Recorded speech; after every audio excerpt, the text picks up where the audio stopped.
রূপান্তরের সত্যের আজকের এই পর্বে সবাইকে স্বাগতম। প্রিয় বন্ধুরা, প্রীতি, সালাম এবং শুভেচ্ছা নেবেন। প্রথমেই আবারও দুঃখ প্রকাশ করছি, গতকাল আমি এপিসোড করতে পারিনি।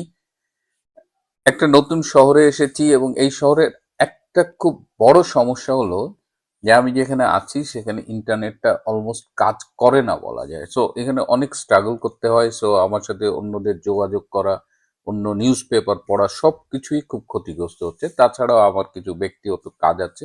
তা আমি আশা করি এই বিষয়গুলো আপনারা ক্ষমা সুন্দর দৃষ্টিতে দেখবেন। আরেকটা খুব অবাক হয়েছি যে অনেকে আমাকে ব্যক্তিগতভাবে জানিয়েছেন যে কালকে তারা অনেক রাত পর্যন্ত অপেক্ষা করেছেন আমার এপিসোডের জন্য। এই যে আপনাদের অপেক্ষা, আপনাদের প্রত্যাশা, এটা আমাকে ভীষণভাবে ঋণী করে। যাই হোক, অনেকগুলো খবর আমার কাছে জমা হয়েছে, আমি কয়েকটি আজকে বলবো। আমি জানতে চেয়েছিলাম আপনাদের কাছে আপনারা কি কি বিষয়ে আসলে চান আমি কথা বলি। সেটাও আমার জন্য একটা গাইডলাইন হিসেবে কাজ করছে। তো আজকে যেটা শুরুতে বলবো যে গতকাল আপনারা জানেন যে সন্ধ্যায় যমুনায় জামাতের একটি প্রতিনিধি দল প্রধান উপদেষ্টার সাথে দেখা করেছেন। সেটি নিয়ে প্রধান উপদেষ্টার ফেসবুক পেজে এক রকমের বিবৃতি দেওয়া হয়েছে, পত্রপত্রিকায় এক এক রকমের নিউজ হয়েছে, কিন্তু প্রকৃত ভাবে সেখানে কি আলোচনা হয়েছে সেটা সম্পূর্ণভাবে আমি কোথাও আসলে পাইনি। কিন্তু খুবই গুরুত্বপূর্ণ ছিল এই বৈঠকটা এবং প্রধান উপদেষ্টার সাথে আরো কয়েকজন উপদেষ্টা পরিষদের সদস্যও সেখানে ছিলেন। এবং জামাত মোটামুটি বলা যায় যে ডক্টর ইউনূসকে এক ধরনের থ্রেট করে এসেছেন সেখানে গিয়ে। সেখানে প্রথমেই তারা বলেছেন যে একটি দলের প্রধান, ডেফিনেটলি সেটা বিএনপি চেয়ারপারসন তারেক রহমান যে সিকিউরিটিটা পাচ্ছে তারা সেম সিকিউরিটিটা জামাতের আমির ডাক্তার শফিকুর রহমানের জন্য চেয়েছেন। এবং সেই সাথে তারা মনে করছেন যে এই সিকিউরিটিটা যদি না দেওয়া হয় তাহলে নির্বাচনের আগে যে লেভেল প্লেইং ফিল্ড সেটা নিশ্চিত করা হচ্ছে না। এছাড়াও আরো কয়েকটা ইম্পর্টেন্ট দাবি দেওয়া তারা দিয়েছে এবং তারা 57 জন বিএনপির প্রার্থীর তালিকা ডক্টর ইউনূসের কাছে দিয়েছে যারা ঋণ খেলাপি, এবং এই ঋণ খেলাপির পক্ষে একদম প্রমাণগুলো ডক্টর ইউনূসের হাতে তুলে দেওয়া হয়েছে। এবং এই ঋণ খেলাপির যে পরিমাণ, যেটা 12 কোটি থেকে 136 কোটি টাকা পর্যন্ত ঋণের খেলাপির পরিমাণ। এছাড়াও বলা হয়েছে যে 34 জন বিএনপির প্রার্থী তাদের দ্বৈত নাগরিকত্ব রয়েছে। সারপ্রাইজিংলি তারা এই 34 জনের প্রমাণ দেওয়ার সাথে সাথে এই 34 জনের মধ্যে বিএনপি চেয়ারপারসন তারেক রহমানের নামও রয়েছে এবং তারা তারেক রহমান যে ব্রিটিশ নাগরিক তার সপক্ষে ডক্টর ইউনূসের কাছে ডকুমেন্ট দিয়ে এসেছে এবং তারা বলেছে যে অবিলম্বে এদের বিরুদ্ধে ব্যবস্থা নেওয়া হোক। আরো বলেছেন পরিস্থিতি যাই হোক নির্বাচনের আগে মাঠে সেনাবাহিনী নামানো যাবে না। অর্থাৎ তারা এই মুহূর্তে সেনাবাহিনীকেও বিশ্বাস করতে পারছে না এবং জামাত হয়তো মনে করছে যে সেনাবাহিনী এই নির্বাচনে বিএনপির পক্ষে কাজ করতে পারে। এবং জামাতের পক্ষ থেকে ডক্টর ইউনূসকে স্পষ্ট জানিয়ে দেওয়া হয়েছে যে তাদের এই দাবিটা, তারা মোট 7টা দাবি দিয়েছে এবং এই 7টা দাবির পক্ষে যদি তারা দৃশ্যমান অগ্রগতি না দেখে তাহলে তারা এই 12ই ফেব্রুয়ারি নির্বাচনে অংশগ্রহণ করবে না এবং নির্বাচন পিছিয়ে দেবার জন্য আন্দোলন গড়ে তুলবে। এবং তারা আরো বলেছে যে তারা যে পিআর পদ্ধতি নিয়ে শুরুতে আন্দোলন করেছিল এবং বলেছিল পিআর পদ্ধতি ইনশিওর করা না গেলে তারা নির্বাচনে অংশগ্রহণ করবে না, যদিও পরবর্তীতে পিআর এর দাবি থেকে তারা সরে গেছে। তারা বলেছে যে তারা আবার পিআর পদ্ধতিতে আন্দোলন করা শুরু করবে। অর্থাৎ এই নির্বাচনে জামাতে ইসলাম একেবারে বিএনপিকে ছাই দিয়ে ধরছে এবং ডক্টর ইউনূসকে মোটামুটি যেটা বললাম যে থ্রেট করে এসেছে যে তাকে অবশ্যই এই ব্যাপারে ব্যবস্থা নিতে হবে। এদিকে আবার বিএনপির নেতৃবৃন্দ গতকাল নির্বাচন কমিশনে গিয়েছিলেন, তারা প্রধান নির্বাচন কমিশনের সাথে মিটিং করে তারাও আবার জামাতের বিরুদ্ধে অভিযোগ করে এসেছেন, কারণ জামাত ইতিমধ্যে এই প্রবাসীদের পোস্টাল ব্যালট নিয়ে যেটা করেছে, তার মোটামুটি প্রবাসীদের ভোটের একটা উল্লেখযোগ্য অংশ তারা তাদের নিজেদের গ্রিপে নিয়ে ফেলেছেন এবং সেই ব্যালট পেপার তারাই ভোট দেবেন, তারাই পোস্ট করবেন, সেই সমস্ত আয়োজন তারা করেছেন। এছাড়াও জামাতের বিরুদ্ধে আরো অনেক অভিযোগ প্রধান নির্বাচন কমিশনারের কাছে বিএনপি জমা দিয়েছে।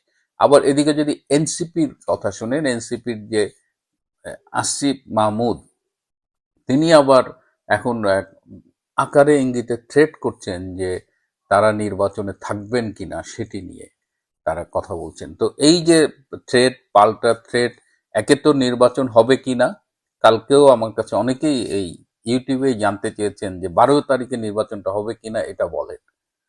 11 তারিখ পর্যন্ত কেউ বলতে পারবে না এই নির্বাচনটা হবে কিনা, এরকম একটা অনিশ্চয়তার মধ্যে। একটা ছোট্ট ঘটনা বলি, আজকে বিএনপির স্থায়ী কমিটির একজন সদস্য তিনি জিজ্ঞেস করছেন, আচ্ছা ভাই 12 তারিখে নির্বাচন হবে কিনা।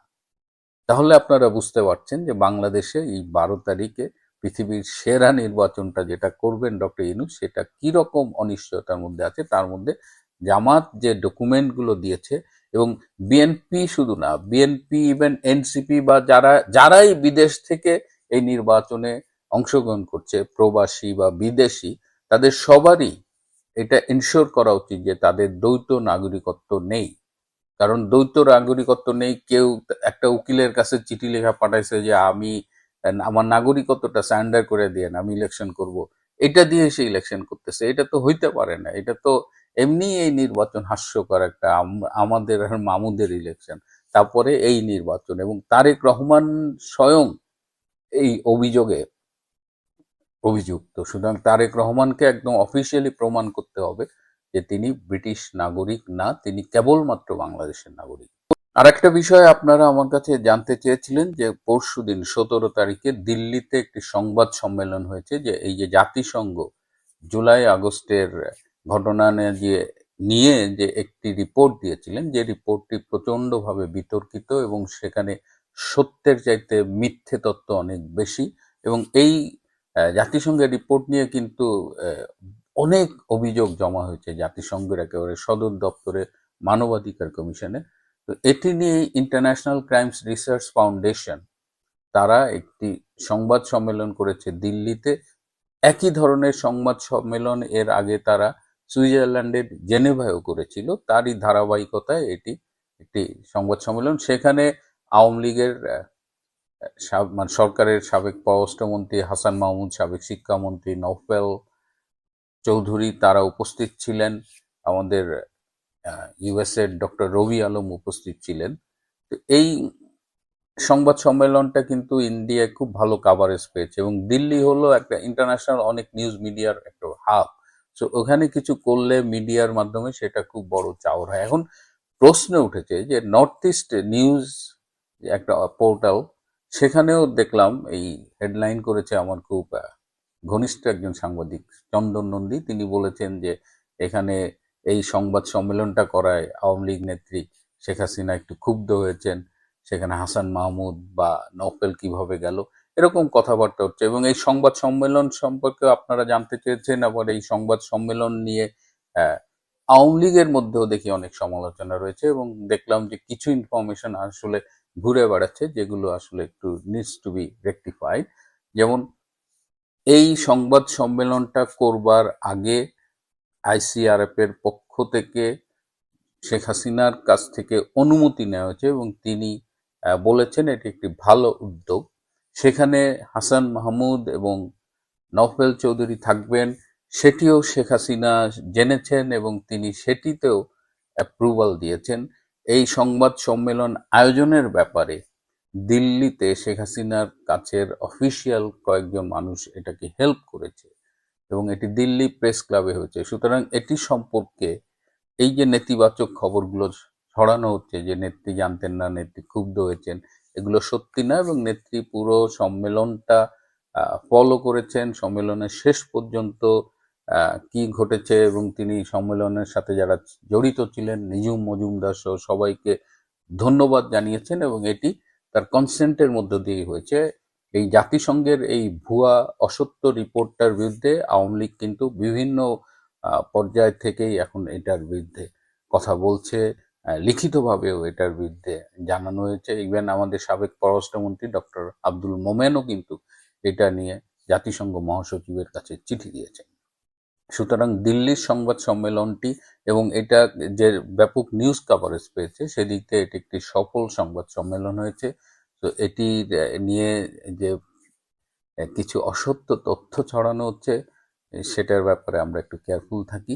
আজ এ পর্যন্তই। আরো অনেক তথ্য নিয়ে আপনাদের সামনে আসবো।